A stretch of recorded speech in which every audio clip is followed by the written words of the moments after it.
Nagsunod-sunod gayud ang mga pagsulay sa kalibutan karon. Kadaghan na kita nga gisulay sa Ginoo.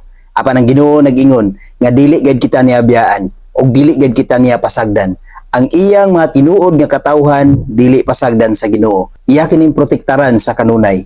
Busa igsuon, ayaw gayud pagpakawala sa paglaom.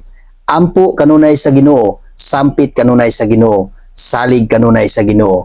Tungod kay usahay alaw sa Dios ang mga pagsulay aron kamo ampo kaniya. Tungod kay usahay ang tao makalimot na sa pagsampit kaniya, makalimot na sa pagampo kaniya, makahinumdum lang ang tao kung dunay mga pagsulay nga moabot sa iyang kinabuhi. Maong ialaw sa Dios ang mga pagsulay sa atong kinabuhi aron makahinumdum kita nga dunay Dios nga atong sampiton, dunay Dios nga atong ampuan, dunay Dios nga atong saligan.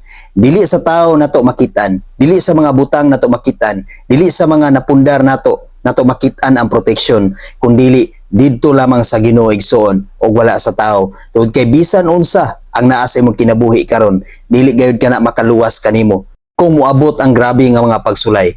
Apan kung ang Ginoo ang imong saligan, ang Ginoo ang imong sandiganan, ang Ginoo ang imong kusog, sigurado gayud nga luwason ka sa Ginoo ug dili ka gayud pasagdan sa Ginoo.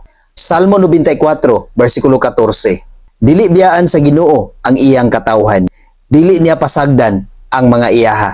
Igsuon timan igayud sa kanunay, bisag unsa ang mahitabo sa tong kinabuhi, dili kita pasagdan ug dili kita biyaan sa Ginoo. Maong lig-una ang imong relasyon sa Ginoo, lig-una ang imong pag-ampo ngadto sa Ginoo, lig-una ang imong pagtuo ngadto sa Ginoo. Sa matag adlaw ampo sa Ginoo, sa matag panahon ampo sa Ginoo, sa imong pagkatulog ampo sa Ginoo, aron ang Espiritu sa Dios maghari gayud diha sa imong kinabuhi ug dili ka madala sa mga kahadlok ug sa mga kabalaka tungod kay naa man ang Ginoo naglig-on kanimo sa kanunay. God bless sa tanan.